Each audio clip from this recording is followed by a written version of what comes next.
What up, Bulls Nation? We've got live CHGO Bulls pregame coming up right around the corner. Late night hoops as the Bulls wrap up their West Coast trip tonight against the Portland Trail Blazers. Injury updates for both teams. Bulls, much like the Pistons game recently, have an opportunity against a shorthanded squad tonight. But Deni Avdija will be out there balling, as well as their defensive ace, Toumani Camara. We'll break down the preview of this matchup next.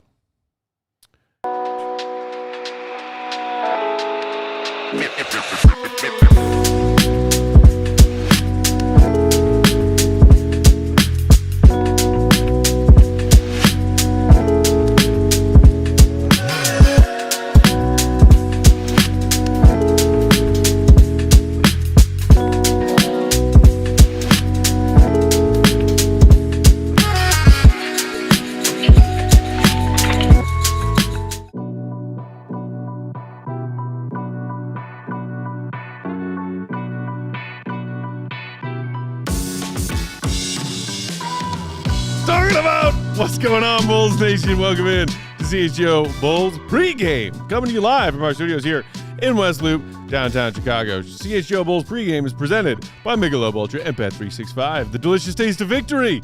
Deserve something equally superior? Cheer on your team with Michelob Ultra and download the Bet365 app. Use promo code CHGO365 when you sign up. Whatever the moment, it's never ordinary at Bet365. I'm Peck, Bulls_Peck. That's Big Day. Bam! Bam!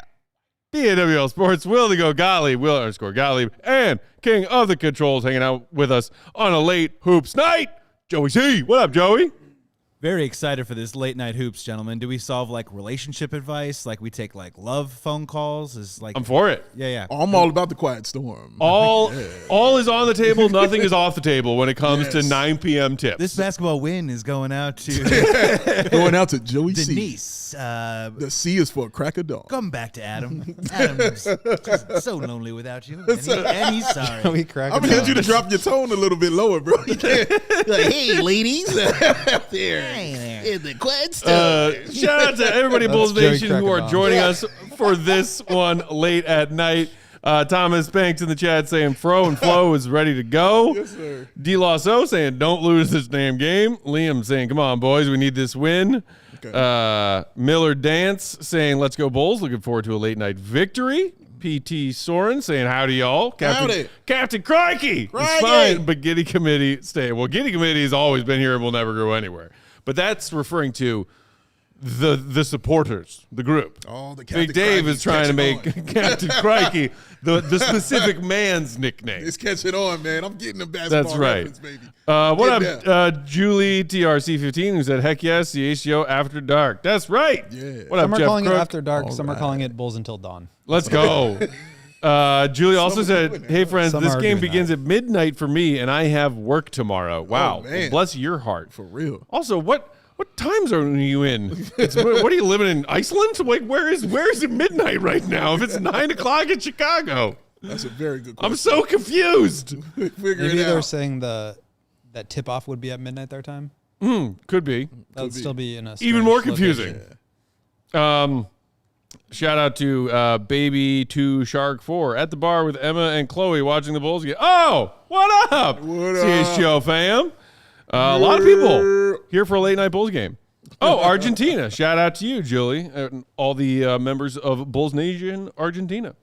Argentina. Shout Okay. out, Tonight, another first-time opponent for the Bulls' 25-26 schedule. Yeah. First time we're seeing the Portland Trail Blazers since last season. Okay. So a quick recap. Last year, the Blazers, kind of the Bulls of the West. They went 36-46.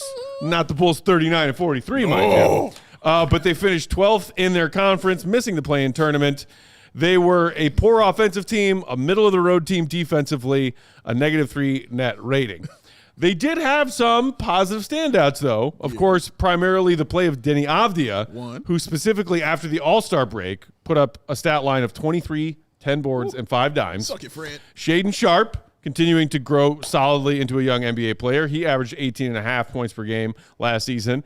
And then, somewhat surprisingly, the emergence of Toumani Camara, who played so well that he earned himself a selection to the NBA's all-defensive second team last season. Impressive. That's right. And the Bulls will see 2 of those 3 players in tonight's action. Yes. Them being Avdija and Camara. Then you get to the Blazers offseason. They rewarded Toumani Camara for getting that hardware with a 4-year, $81 million extension. Congratulations. Shaden Sharp, another one of their young building blocks, 4 years, $90 million extension. And then they said, you know what? It's looking a little too young around here. A little bit. So then they traded for Jrue Holiday with the Boston Celtics. Grown man. And then they brought in Dame, who is not playing. Still recovering from the Achilles and plans to do so for the entirety of this NBA season. Happy for him. But, you got to mix it up a little bit. Get some of the gray hairs back in Portland. He's supposed to be there. That's right. He's supposed to be I mean, it didn't feel right when Dame was in Milwaukee. No. It's just like that dude's a lifer in Portland. Yeah, just what it is, man. Get his statue ready. Get him over there. Portland lifer for sure. They also drafted the 7-footer, 7'1", I think, actually, Yang Hansen, with the 16th overall pick in this summer's NBA draft. Those they said goodbye to this offseason. DeAndre Ayton, who is now playing with the Lakers. Anthony Simons was a part of that holiday trade with the Celtics. And Jabari Walker, who left in free agency. So some familiar faces from the Blazers last year, a couple of new faces. And they have gotten out to a 6-8 start, although they have dropped 4 of their last 5. So, Dave, what strikes you as the most interesting thing about this Blazers team the Bulls are about to try to beat tonight? Oh, Deni Avdija. Yeah. That's what always will strike me. He's somebody I definitely followed during that time in the draft because I was like, I think the Bulls should draft this dude. I kind of liked him, like how he played. And Fred and I used to go back and forth on him. Shout out C-Red Fred. On that young man. And, just didn't think he was great. It took him a little while to get started. And it's hard to judge somebody sometimes because of the area that they're playing in. I mean, he's in Washington, bro. Like, it's a little tough to get it started there in Washington. There's many players we could run down that had a struggle there. But he started growing, though. He started getting better year after year after year. He just couldn't let his percentage couldn't catch up, you know what I'm saying, to how he was playing. So he would score. You would see the numbers, but you'd be like, you're shooting 32% from the field, bro. Like, having a bad game. He got that trade, and it reminds you of Lauri Markkanen or reminds you of Bobby Portis or any other guy the Bulls had that, kind of left, Daniel Gafford, and went and did their thing. He got that trade, man, and then he got open space. They allowed him to be him. They didn't try to quail him or try to deter him from taking quote-unquote bad shots or anything like that. They needed somebody to, run that team. And Deni Avdija, he is aggressive if he's not anything. He is absolutely aggressive. And it's worked out really well for him over there with Portland. So the players around him fit what he kind of likes to do. And he's not a selfish basketball player at all. He enjoys getting guys involved. But he is absolutely aggressive, and he likes to score. He likes to score the bucket, man. So I like what he's doing, and I'm continuing to enjoy watching his growth. I believe my preseason pick for most improved player of the year flex on him, man. on this very program Flex was on Deni Avdija. He is shooting 48% from the field, 86 at the line, 25.5 points, 6.5 rebounds, a shade under 5 assists, half steal, and 0.8 blocks. He's just taken a leap, and he was super impressive down the stretch last year. I remember when they came to play the Bulls, I was very impressed with the way that he was getting downhill and finishing at the rim. Very physical driver, very aggressive driver, as you're saying, Dave. But also, I think, has really taken strides as a playmaker and a scorer. Yes. And those things kind of coinciding at the same time allow him to take that sort of a leap. So he's having a great year. And I think he's kind of establishing himself as like a foundational piece for a team that has got some good young players in Shaden Sharp and Camara and Donovan Clingan, we haven't mentioned yet, Yang Hansen, and Scoot Henderson, who's been out, but obviously a very high pedigree draft talent. And it turns out that Avdija is maybe the best of them all. So they've got a guy there. They've got a lot of good young pieces. And then I like what they did in terms of not just bringing in Jrue Holiday and Damian Lillard, but like getting rid of the bad culture guys and bringing in the good culture guys. Like they got guys in there that are going to defend, that are going to play the system. That Got are rid gonna of be Rasheed Wallace, finally. They got rid of Rasheed and Bonzi Wells. And Harry Smiles. I actually loved that team. That They was were a a great lot of fun team. to watch. It was a fun team. But yeah, I mean, like, I guess I'm alluding more to like the DeAndre Ayton signing. Like he was kind of a bit of an anchor on their season, and they bit the bullet, bought him out, and that allowed them to do some other stuff that I think is setting them up well. I've been a little disappointed with their recent stretch. This is a team that I thought had a chance to make the playoffs this year. Would be great for Bulls. Would be great for the Bulls. We can talk about that later, or now if you want. But the last 7 games or so, they've been not good. They have gone 2-5, 16th in offense, 27th in defense. I thought this team had a chance to be a top 5 defense. Yeah. Their personnel with Holiday and Camara and Donovan Clingan, they've just got guys up and down the roster that can really defend. That was how they were good last year, and just has not been the same this year. Yeah, it's been tough. Hey, Joey C., could you go back and put Deni Avdija's photo back up there for me, please? If you don't mind one time, sir. It's just a solid photo. It's a fashion shot. At the photo. First of all, check out the guns on young Deni. He's been in the gym. He has been in the gym. Jack Dempsey and Tom O'Leary there going on for him, man. Shout out to that young man. He's gotten this. He did not look like that rookie season. But what I like is when I see guys knowing how they like to play and working out to fit what you like to do. That is why I think also the points go up, the rebounds go up, and the aggression goes up because he's an aggressive player, always has been, but understood in this league, man. You're going to have to put some weight on it sometime. It's true. Hey, Julia. Shout out to everybody hanging out with us in that chat. Hit the like button if you haven't done it yet. You see the shooting splits are very respectable, 48, 37, 86. And I think what's even more impressive is that on the heels of him just being a much bigger piece of their team offensively down the stretch of last season, in somewhat similar ways to the way that Josh Giddey and Coby White kind of took the reins for the Bulls in the wake of the Zach LaVine trade. Per 36 minutes, his three-point attempts increased from last season's 5.7 to 7.2 out of the gate this season. And he's managed to even improve his efficiency on his threes a tick from 36.5 last season to now 37.2 so far this season.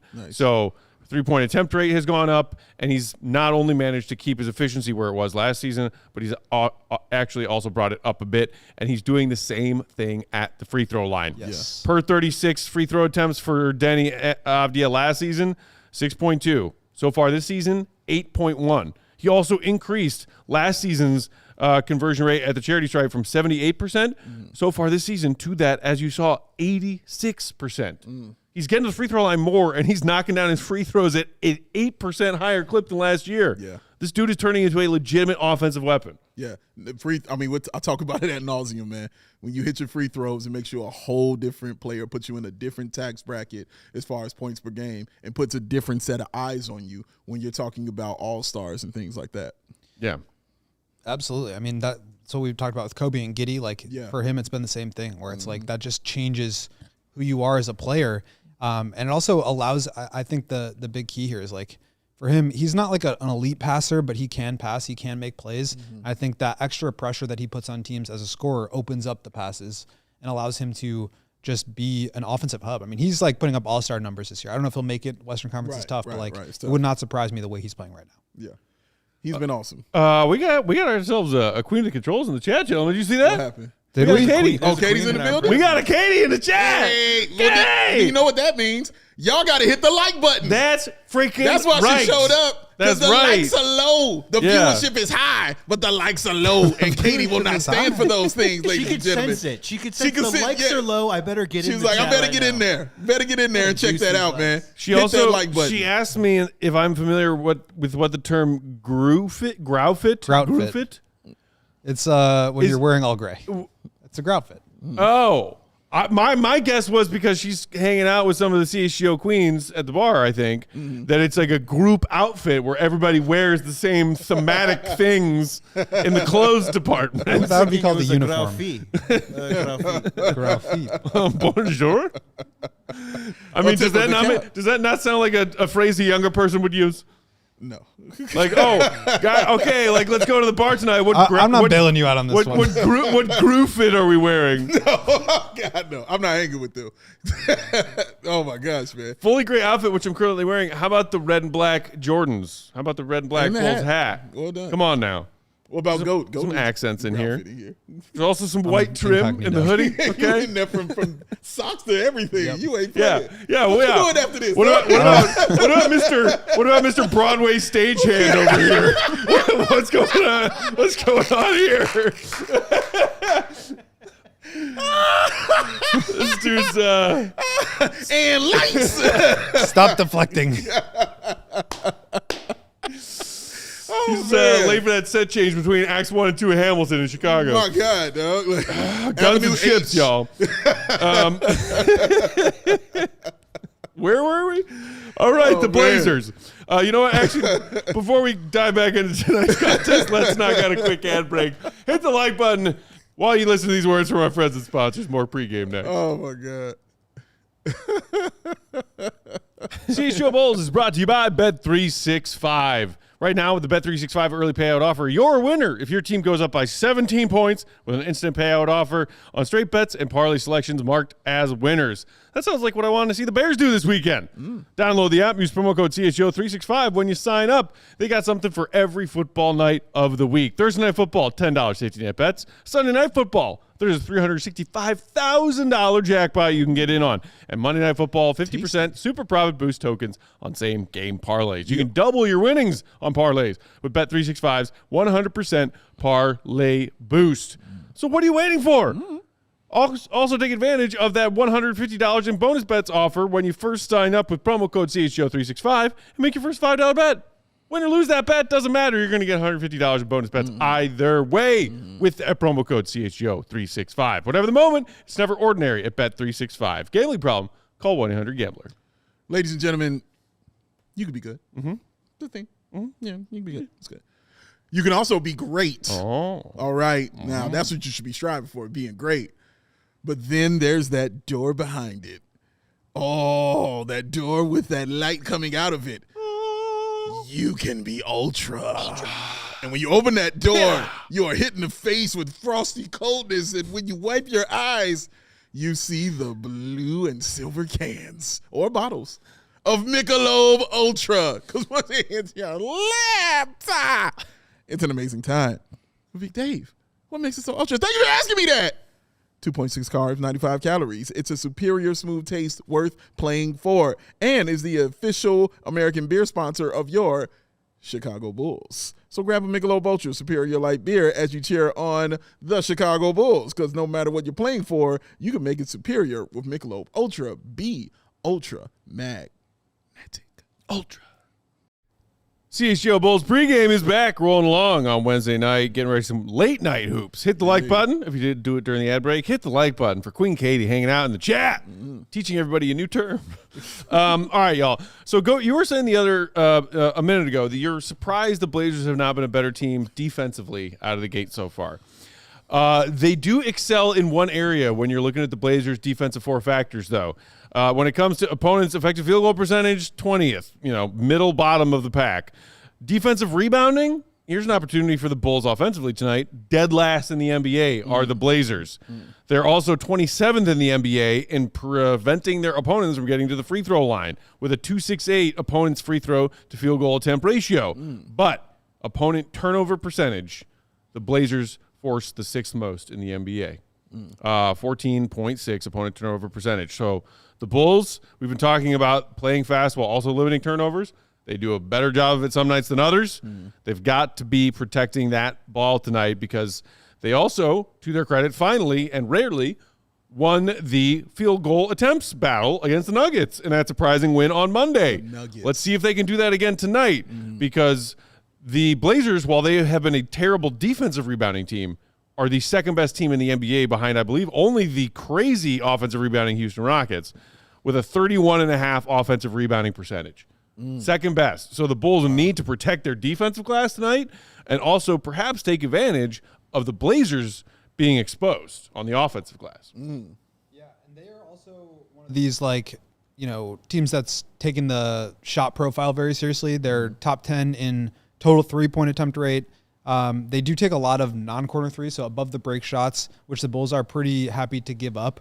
They're not great at the corner threes. They're 19th there, but very good at getting to the rim, 4th in the league. So they don't take a lot of mid-range shots. They get to the rim, and they take a lot of above the break threes. That's kind of those are some of the pain points for the Bulls defense, right? Is like giving up the drive, giving up the paint, and then allowing those to turn into either three-pointers, probably above the break. I do think the Bulls are pretty good at trying to eliminate the corner, but the not fouling, I think, is going to be a huge one for them tonight, especially with how physical these guys like to play. So I am a little surprised by their defense. They weren't quite as good as I remembered last year. I think they were 17th in defensive efficiency. Maybe I'm wrong there. Somebody can fact check me. 15th. 15th. Finished 15th. Smack dab in the middle. But like they have the personnel AK's to team. really frustrate teams. And I think Toumani Camara is going to be he's going to have the Giddey assignment tonight, would be my guess. And I think he's the kind of guy that can really give Giddey some problems because he's not only incredibly active in terms of like deflections, getting sand on the ball, steals, ripping guys up, but he's able to both get into your airspace and he's so big and physical that he can really bother guys like Giddey. So like the shoulder into the chest move might have a little bit of a harder time tonight. I'm very curious to see how that matchup works out because it also could go in Giddey's favor where he's just able to bully a guy like Camara and prevent him from even trying to get into his normal defensive game. Yeah, because Giddey's not going to change that at all. He's going to try to put you into the basket and try to get to the free throw line. So it doesn't matter the person there. I think Giddey does a good job of recognizing when he has an advantage in the matchup, but regardless if he has it or not, he doesn't change his game. So I feel like that will be interesting to watch because if it isn't working, then what does Giddey do? Like, does he go into pure point guard mode and just start facilitating, getting everyone involved? Because I've also said, like, it's one of the things he's done well that second half and this season is knowing when he's off ball how to still attack the rim and try to get those offensive rebounds and trying to get in the ball to, guys open with that left-handed whip pass that he likes to do. So, yeah, that should be interesting to watch if that offense isn't working for him. Shout out to our pal French Bulls fan in the chat who said Bulls played a team with a lot of injuries just last Wednesday, and we know what happened there, so we've been warned. Good call, referring to that Bulls loss to the Pistons, who weren't playing their B team but closer to their C team with a huge rash of injuries, and the Blazers are in a similar situation tonight.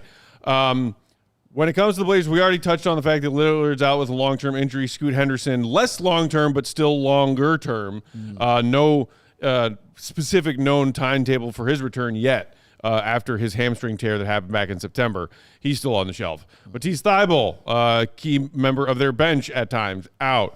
Time Lord, Robert Williams III, nursing his way back to health with his problematic knees. The Blazers are on the second night of a back-to-back tonight, so he is sitting tonight for management of said knee problems. Shaedon Sharpe out with a calf. Drew Holiday out with a calf. Half the NBA out with a calf. That's factually correct. Ankle out. Yeah. Ankle out. Calf out. Jeremy Grant has been fighting through an illness but is listed as available, game time decision, perhaps just because they are missing so many bodies. Right. But speaking of calves, Coby White, not even on the Bulls injury report tonight. I did see a tweet from Casey Johnson saying, according to Billy Donovan pregame, they've upped his minutes limit, was supposed to be 20 to 24 in their game on Monday. He ended up playing like 30, right? He did. 26 to 28 is the sweet spot tonight, apparently, for Coby White. That's just a suggestion number. But they are going to bring him off the bench again tonight. Bulls starting lineup is... Again, Giddey, Herder, Okoro, Modest, and Vooch. Coby will come off the bench. Trey Jones remains out with that ankle injury. Still considered day-to-day, but did not get the green light tonight. Some good news, though, after seeing what he went through on Monday night. Jalen Smith, particularly the way he's been playing so well recently, available. They are calling it a pectoral strain, that injury that was very noticeable while we were all watching that game together on Monday. Yes, it was. Got him goon the other night as well. I'm good. Shout out Chris Davis, who says, unfortunately, I have to work at 4 a.m., so I can't stay up to watch the game. See Red Go Bulls. Shout out to you, sir, for even being here. Can't? You got to work up. Or shouldn't. Regardless, don't mess with the money. Should or won't. Don't mess with the money. That's right. Should or shorn't. Yeah. But thanks for being here. So, again, as our guy Clem in the chat pointed out, another opportunity here for the Bulls. Yeah. Yes, you're on the road. Yes, it's game 3 of probably a grueling and tiresome 3-game West Coast trip. But great opportunity against a very shorthanded opponent. Yeah. Try not to screw the pooch this time. Yeah, Because, again, if the Bulls give the effort they gave on Monday against the Nuggets, against this Blazers team, the version that we're about to see, they should win. But if they give the kind of effort they gave against the Pistons last week, they'll lose. Yeah, and you're right. Depending on the high that they might be on coming off of that Denver win, we'll see how they feel about that. But I think Coby White being there is kind of what excites me that the Bulls might have a shot at getting this. Because if it's anybody who is not going to play down to whatever opponent there is, it's going to be Coby White, especially with this being his second game Like, that dude's coming out with pure aggression, and he wants to play basketball. So I'm excited to watch him and see how he does. And, of course, the guy who's just been leading the charge for the Bulls off the bench, man, Ayo Dosunmu. Yeah, man, I want to see him against these teams. This is when they play Portland, there's certain teams the Bulls play where it's always just a weird game, and Portland is usually a weird game. And like sometimes the Bulls win it, sometimes Portland wins it. But something weird always happens in that game. It's always different, it's just a little off, so I'm curious to see what that will be tonight if that kind of weirdness continues. But it should be fun, though. I can guarantee you that. It should be a fun game to watch. I'm also curious to see kind of how the team looks with Thiago Splitter instead of Chauncey Billups as the head coach. Obviously, they've got the gambling thing going on right now, and so he's not coaching the team anymore. What if any, differences are we going to see in terms of their identity and the style of play from Thiago Splitter? Last year, I remember it was like a mid to late season game in Portland, and the Bulls, maybe it was January, the Bulls were like dominating in the first half, and we were sitting here being like, this is like some of the worst basketball I've ever watched. The Blazers were a disaster. Yeah. And then in the second half, they completely turned it around, and that like spurred them into this incredible second half run that it did kind of mirror the Bulls and the run that they had, and then they just didn't end up making the play-in. But can they capture that? And also, I think the implications of the Bulls draft pick is something we should probably hit on here, which is that if the Blazers make the playoffs this year or next year or the year after, the Bulls will get their pick. If they don't, it becomes a second-round pick in 2028. So, come on, Blazers. Just to keep that in mind. Yes. Again, a weird game that they played. It was a very weird game. Perhaps a pick to be used in an Anthony Davis trade. Trigger warning. No, just kidding. But yeah, dude, shout out to Thiago Splitter, the absolute legend. A part of that Spurs team that redeemed themselves with the NBA championship in 2014 after losing to those fraud Heatles in 2013.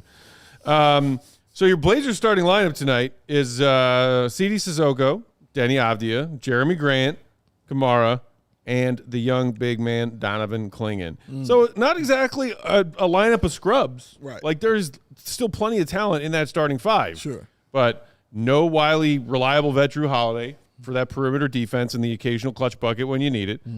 No Shaedon Sharpe. Like this is a short-handed Blazers team. Got to capitalize. I mean, Matisse Thybulle being out too is a hurt for the defense that they play as well. 100%. All right, as we are getting closer to that 9 p.m. tip, let's squeeze in some pregame picks. Pregame picks. Pregame picks presented by Bet365, of course. Download the Bet365 app. Use promo code CHGO365 when you sign up. Whatever the moment, it's never ordinary at Bet365. Bet. All right. I have seen a trend from young Modest Buzelis recently. Okay. I like it. So let's bet it some more. Okay. He has 2 blocks. He did. In each of his last 3 games. And Bet365 is giving you plus 145 for him to get 2 more blocks tonight. So I say, why the heck not? Over 1.5 blocks for Modest tonight. Josh Giddey, 10 or more rebounds at plus 130. Oh. Dude's averaging 10 rebounds. Yeah. That's plus money for something he's doing pretty much every night. Yeah, so he rose. Give me 10 rebounds from Josh Giddey, plus money. And then Deni Avdija, we've talked about him plenty in pregame. Against the Bulls specifically last season, you know what he averaged in those 2 games? Talk to me. 28.5 points, 11.5 rebounds. Pretty good. My quick math tells me that that's 40 combined points and rebounds.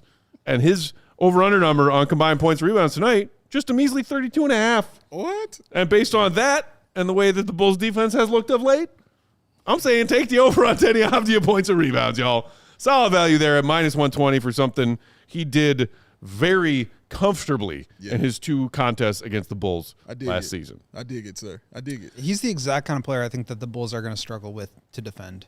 They don't have anybody. I would imagine Okoro is like getting that assignment, but he's much smaller than Avdija. They don't have anybody that can really match him physically. And then you also have to throw in the fact that they've got other wings, Jeremy Grant, Toumani Camara, that it's not like you can just throw your best wing defender on him and then not worry about the other big wings that they have. So you are going to, I mean, Modest is going to have to probably get some time on him, but he's just a really tough matchup. And he can get your guys in foul trouble. You know what I mean? He's shown that getting to the line, man. So Coro, who definitely gets fouls called on him, and Modest, as you mentioned, definitely gets fouls called on him. Got to be careful of that.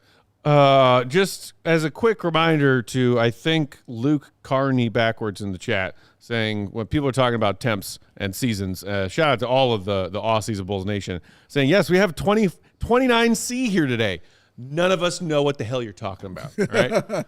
We use something called Fahrenheit. I thought he was talking about taking the temp with 4 seasons. Oh! That's what I thought it was going to be real with Do you. they have the trusted fine folks of 4 Seasons in Australia for all of your For all the right reasons. I mean, for all the right reasons. I'm just saying. For all the right reasons, you got to call 4 Seasons. All right, we are past 9 p.m. Central. Oh, that man. means tip-off just a few short minutes away. Yeah. Thank you, everybody, for tuning into Pregame. Hit the like button on your way out if you haven't done it yet. Give yourself a little treat as you get settled in to watch this one. We will be right back here somewhere between 11:30 and midnight. Let's go. Chicago time to start live post-game to break down everything in this one. Yes. Shout out to our guy, Joey C. on the controls. We'll talk to y'all for post-game. Peace. Love y'all. We all silly like the mayor.